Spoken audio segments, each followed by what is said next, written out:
Hello, lovely people. It's your girl, Mona Lucia. Thanks for joining me on this short video today. I'm just going to be discussing topics that have been on my mind lately and things that I've personally been experiencing in my everyday life. Hopefully, the things that I'll be discussing will resonate with some of you to help you on your own path. Those who are searching for the truth and who make a daily effort to connect with your highest self on a conscious level. First, I want to talk about attending the Ocmulgee Indigenous Celebration at the Indian Mounds in Macon, Georgia this weekend. I attended on both days. It was on Saturday and Sunday, the 13th and the 14th. And let me just say, it was a very beautiful experience. I also had the pleasure of having my son Carter with me. He enjoyed it just as much as I did. I was able to actually participate in an old Choctaw ritual dance that was led by William Isaac of the Choctaw people. Very spiritual and charismatic man, I should say. I got to meet him personally afterwards, and we had a really good conversation. I will post some of the videos I recorded so you can hear for yourself the words that he spoke. Language because we carry with us our ancestors, and our ancestors do not speak English. We tell them what we do so that they can support us and help us along the way, and we have travel mercies from our ancestors. My ancestors say hello to your ancestors as we speak today. It's all in a spiritual realm, in a spiritual way, in a spiritual language. I love seeing the Muskogee people come home. It's always good for us to celebrate with them. They are our relatives. We are one people who Creator made us to be, and speaking the language given to us by the Creator Himself. And we say that the land still belongs to the people. No man can take away what Creator gave you. Amen. And so this is the belief that we have, that Muskogees, welcome home. Y'all are home, where you belong. This is yours. Everyone else is just visiting, staying for a while. Amen. But in our way, we know that even if you own something, Yes, it was given to you by a Creator that says, share. I like him. Let my other people come. Let them stay among you. And this is what we did. This was our philosophy. It is our land. You are on native land, Indian country. North America is Turtle Island. As you can hear for yourself, his words were very moving. I believe in everything that he said. It was very beautiful, moving, and deeply spiritual. One day, Turtle Island will be given back to its rightful owner. I do believe that in my heart of hearts. Bless the indigenous people. Also, as you all know, I love sharing books that I'm currently reading or have read. One book that I just finished deeply moved me. The title of the book is called Lilith, and the author's name is Nikki Marmary. Excuse me. I did the audiobook. Sometimes I just enjoy listening to audiobooks as I clean or paint or whatever. So a little bit about the book. As you all know, before Eve, there was Lilith. So in the book, Lilith and Adam are equal and happy and in the Garden of Eden until Adam decides Lilith should submit to his will, and he tries to force her to lie beneath him. Well, in the book, Lilith refuses and is banished forever from paradise.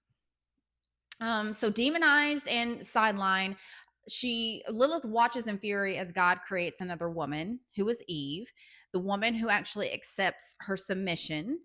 But Lilith has a secret. She has already tasted the fruit of the tree of knowledge. So endowed with all this wisdom, she knows why Ashira, God's wife and equal, the queen of heaven, is missing. So she has a plan. Lilith plans on rescuing Eve, finding Ashira, and restoring balance to the world so she can regain her rightful place in paradise. So her quest for justice drives her throughout history, from the ziggurats of ancient Sumer to the court of Israel's Queen Jezebel. We all know about Queen Jezebel. I actually really like the backstory to Queen Jezebel in the book. It was very beautiful. And to the side of a radical preacher in Roman Judea. Noah's wife, Noria, Jezebel, and Mary Magdalene all play their part in Lilith's enlightenment. In the modern age, as she observes the catastrophic consequences of a world built on inequality, Lilith finally understands what must be done to correct the wrong done to women and all humankind at the beginning of time. Inspired by ancient myths and suppressed scriptures, Lilith, this book, is a very thought provoking and ambitious novel. It has a very evocative literary voice and a triumphantly engaging heroine. So I give it a 10 out of 10. It was very well written, and I applaud the author. If any of you are interested in this book, please check it out. It's on Spotify. It's available on Spotify Premium. So I also think that this book is what inspired me to discuss what I'm going to discuss with you today, because the Lilith archetype represents our shadow, especially in women. Today, we're going to talk about something a little darker, a little raw, but incredibly important: the parts of ourselves we hide, the parts we don't even want to admit exists. Now, I know I talked about the shadow and doing shadow work in my other previous videos, but I'm going to get a little deeper in it, going a little deeper today. So, Carl Jung called this our shadow. It's not evil, it's not shameful, it's just unacknowledged, suppressed, tucked away in a closet that we refuse to let anyone near or peek into. We all wear masks of perfection, masks of beauty, of always being positive, or always the love and light type person, the mask you wear because you think that's what the world wants from you, the mask your parents or your family program you to wear from a young age. But behind those masks, we all have a shadow. No one is exempt from this. We all carry a shadow. And like I said, I know I've discussed shadow work and facing the shadow in some older videos of mine, so I don't really want to sound redundant. But I do believe that shadow work is something that I have heavily been delving into the past 3 years of my life. I love sharing the experience of my own personal journey.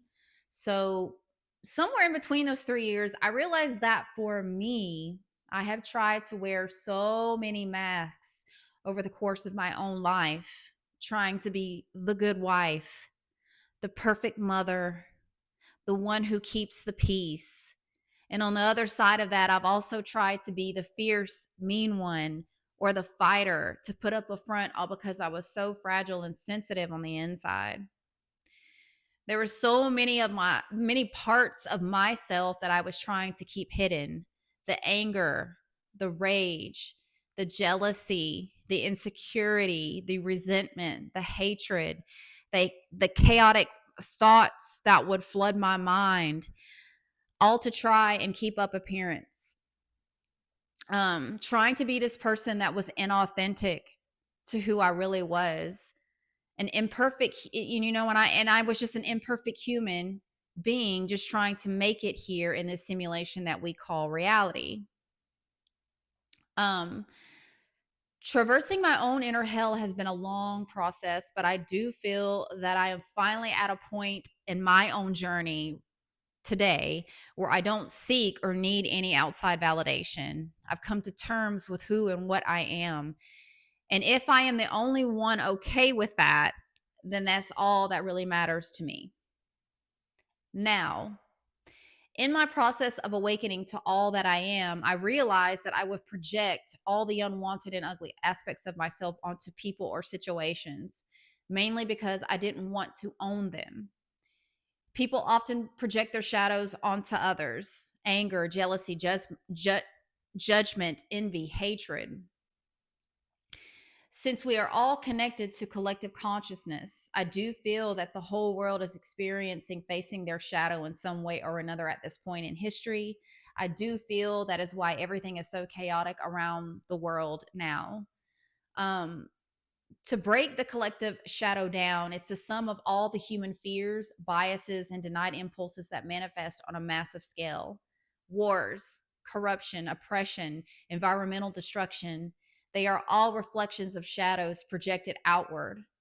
Carl Jung believed that if we don't integrate our shadow, it comes out in destructive ways, both individually and collectively. Shadow work at this level isn't just about introspection, it's about responsibility. How we face our inner darkness influences how we show up in the world. When we refuse to face the shadow within, we unconsciously contribute to the shadow outside. It's easy to feel despair when you see the shadow in the world. I understand that. But here's the truth: we are all living in a time where humanity is being forced to confront itself. We are being asked to face what has been hidden for too long. This is uncomfortable, yes, but I do believe that it's very necessary. The more of us who do the work, the more light we bring into the world. Let's be honest, we are all traumatized in one way or another. If you're in this simulation that we call reality, many dark patterns come from unprocessed trauma, sometimes inherited through family, culture, or society. This makes up the collective shadow or collective unconscious. Shadow work can uncover generational cycles of fear, abuse, or oppression. It's important that we know this so we can start working on ourselves on an individual level. So, there is some positive to discussing the shadow. There is some positive to the shadow. You can use your own shadow or your own inner darkness as creativity and power, but you have to be conscious of it. You have to be responsible with it. Darkness isn't just destructive, it holds hidden gifts. Fear, anger, and grief can be catalysts for transformation, creativity, and resilience. Artists, leaders, and visionaries often integrate their shadows to channel deep insight. I will say this is one reason why I've dived into being an artist and helping others through Reiki therapy. I understand the darkness within my own self. I do have a passion to help lead the way for others who are looking for their own answers. Um, a lot of people try to get rid of their darkness instead of integrating it. True wholeness requires understanding and befriending of the shadow. You cannot deny it or suppress it. Like I said, I understand this. There are plenty of ways to integrate darkness while maintaining your spiritual balance. It's always important to stay humble on your journey. And one way to stay humble is to remember that everyone has the potential for cruelty, selfishness, and betrayal, but also for healing, compassion, and redemption. I want to close out with reading a portion of the Thunder Perfect Mind. Thunder, the Perfect Mind is a Coptic text originally discovered in the Nag Hammadi Library in 1945. You can read the full text at gnosis.org. I'll put the link in the description box. For I am the first and the last. I am the honored one and the scorned one. I am the whore and the holy one. I am the wife and the virgin. I am the mother and the daughter. I am the members of my mother. I am the barren one, and many are her sons. I am she whose wedding is great, and I have not taken a husband. I am the midwife, and she who does not bear. I am the solace of my labor pains. I am the bride and the bridegroom, and it is my husband who begot me. I am the mother of my father, and the sister of my husband, and he is my offspring. I am the slave of him who prepared me. I am the ruler of my offspring. But he is the one who begot me before the time on a birthday, and he is my offspring in due time. And my power is from him. I am the staff of his power in his youth, and he is the rod of my old age.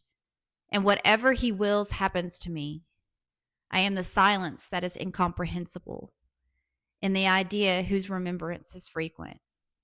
I am the voice whose sound is manifold, and the word whose appearance is multiple. I am the utterance of my name. Why, you who hate me, do you love me and hate those who love me? You who deny me, confess me, and you who confess me, deny me. You who tell the truth about me, lie about me. And you who have lied about me, tell the truth about me. You who know me, be ignorant of me, and those who have not known me, let them know me. For I am knowledge and ignorance. I am shame and boldness. I am shameless. I am ashamed. I am strength and I am fear. I am war and peace. Give heed to me. I am the one who is disgraced and the great one. Give heed to my poverty and my wealth. Do not be arrogant to me when I am cast out upon the earth, and you will find me in those that are to come. Do not look upon me on the dung heap, nor go and leave me cast out, and you will find me in the kingdoms. And do not look upon me when I am cast out among those who are disgraced and in the least places, nor laugh at me. And do not cast me out among those who are slain in violence. But I am compassionate and I am cruel. Be on your guard. Do not hate my obedience, and do not love my self control. And my weakness, do not forsake me, and do not be afraid of my power. For why you despise my fear and curse my pride? But I am she who exists in all fears, in strength and trembling. I am she who is weak, and I am well in a pleasant place. I am senseless, and I am wise. I am the substance, and the one who has no substance. Those who are without association with me are ignorant of me, and those who are in my substance are the ones who know me. And those who are close to me have been ignorant of me, and those who are far away from me are the ones who have known me. On the day when I am close to you, you are far away from me. And on the day when I am far away from you, I am close to you.